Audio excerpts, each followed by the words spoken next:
Okay, we're on lesson number 351, and we're approaching the end of the Workbook of A Course in Miracles. Remember, in our need for words, um, it's just about over now. And the reason why the need for words is becoming more unnecessary. And it's not, remember, he's talking about the need for words not to when we speak to each other or not, but our need for words for practice periods are coming to a close, because we're getting to the point where we've sufficiently healed our mind and we've sufficiently understood and realigned ourselves with a true purpose, so that we're going to begin to function more and more naturally along the lines that these lessons are guiding us to, and along the lines Jesus was training our mind to and attempting to teach us in the text. And now, based on the experiences are shining light on Jesus's meaning of the text. Okay, now there's a couple things when I read this lesson, and I don't want to belabor it again because our need for words is almost over now. We can wake up in the morning, take the moment. We're beginning to understand how we work best with this and how it works best with us.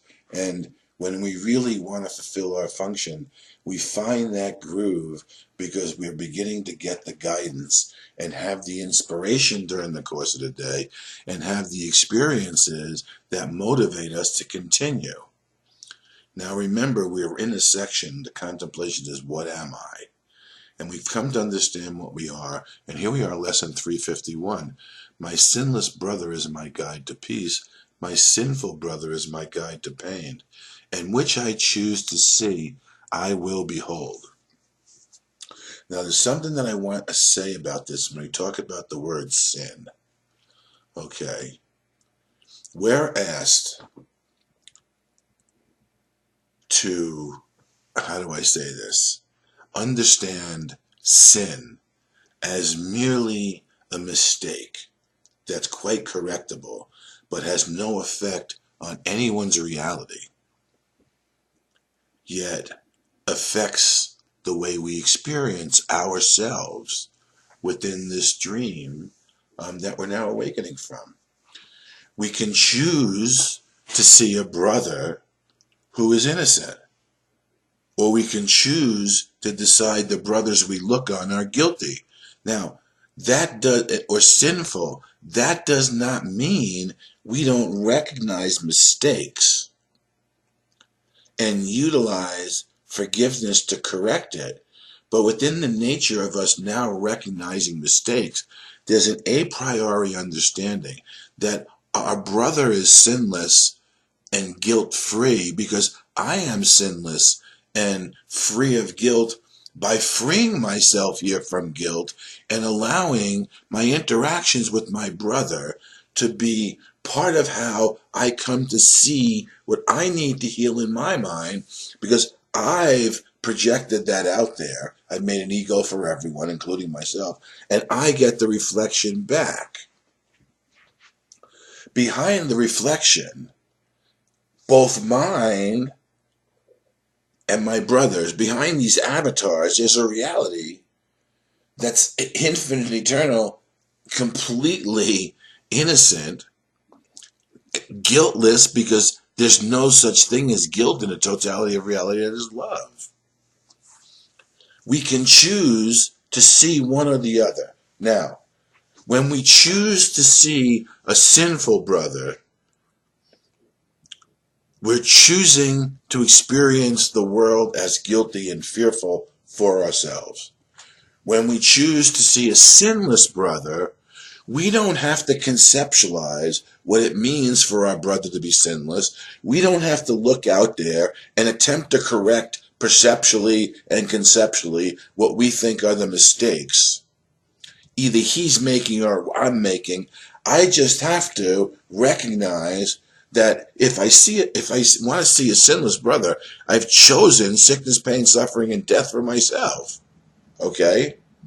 If I want to see a sinless brother, sinful brother, if I see a sinless brother, okay, I don't have to, because my sinless brother is not a product of my imagination or my conceptualization. He's actually a creation of our Father, as I am. I don't have to write a script or put anything in that blank. I just have to make the choice and let it be shown to me, because I can't see sinlessness. I can't see guiltlessness.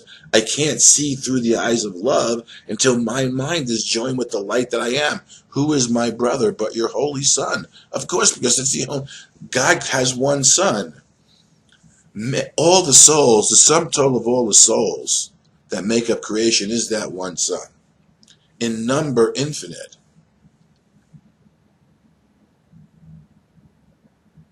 Eternal in nature. Whole and perfect. And you are a unit within that totality. And that totality is part of you as that unit. And you already fit perfectly in the totality of reality somewhere within creation.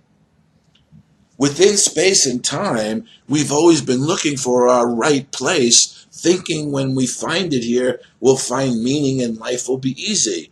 What we need to remember is we can restore ourselves to the understanding that we are already in the right place, in the right time, in reality, because we could never left it being a totality outside of which is nothing, within which is only the perfection of the creative reality that we're whole and perfect in. If I see him sinful, I proclaim myself a sinner, not a son of God, alone and friendless in a fearful world. If we decide that our brother is that way, that's because we decided that's what we are. Now, I'm not going to use the body's eyes to make these determinations. It's not that I'm not going to use the body's eyes to look out there and say, okay, I see brothers. I'm not going to allow them to determine my inner relationship with my brothers, simply because the ego shows me pictures that it would like me to utilize in order to continue its seeming life, which is a distraction from my reality. Now, I'm not going to deny that my body's eye sees these pictures. I'm just not going to use them to make decisions in regard to myself and my brother any longer, because first of all, I've had experiences, but second of all, if you've been asked to decide in a different way. Okay? Yet this perception is a choice I make and can relinquish. I don't know how to relinquish it. I just know it's one I can make, because how else does it get into my mind? Okay? So when it comes into my mind, now I can say, wait a second. I don't want this to be true.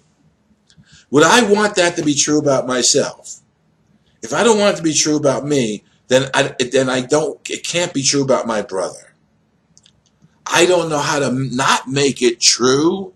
I don't know how to make the correction. I can only decide within me what I want and then allow it to be shown to me, to be made manifest through me, through miracles, through actions of forgiveness in our mind, through holy instances that we employ, through the formulation of holy relationships, where we take what was of the past special and begin to utilize it in our mind to heal ourselves and to help our brother see himself truly, without a demand or need for expectations. And with this choice, I see my sinless, my everlasting comforter, and my friend beside me. Yes. And my way secure and clear. Choose then for me, Father, through your voice. For he alone gives judgment. So if you could make the choice, you don't have to. You can look out and see all the craziness in the world and say, boy, these terrorists are nuts, and look at what we're trying to do to kill the terrorists, or we're terrorizing.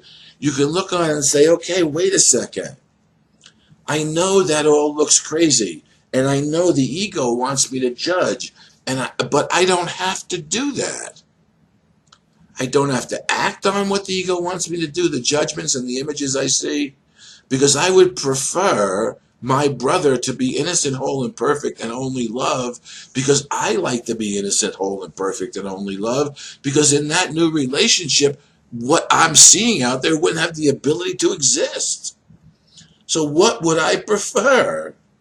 Now, I don't know how to make it true, but I can obviously see what I prefer and say it, and then not write the script to make it true, but let the Spirit of the Lord, of the Father who is one, let the Spirit of the Father who is one work through me by freeing my mind and my heart from the limitations I've enforced on my soul, so that my soul, the life that is the love and eternal nature of my soul, and its infinite capacity, can begin to shine through and not require anything of my brother for me to be at peace, but the decision to be made so that my brother can see that I don't need anything from him to be at peace, and therefore he's got nothing. I'm not a threat to him. Eventually there's nothing you wouldn't give, because there's nothing that's been deprived. Your father's deprived you of nothing. Why would you deprive your brother of anything? The text said to me, if you deprive yourself, if you deny your brother anything, you deny yourself everything. Okay, I don't know how to make that true. Because my ego wants to run wild with a statement like that and say, well, what if he asked me for this, that? Well, nobody's asked me for anything yet. I've only been asked to look at that in the nature of how I want to live, and the integration of my heart and mind back into my own reality. Do I want that to be true? Yes. Okay. So the next time somebody asks me something, I'm not going to deny them. I don't have to know.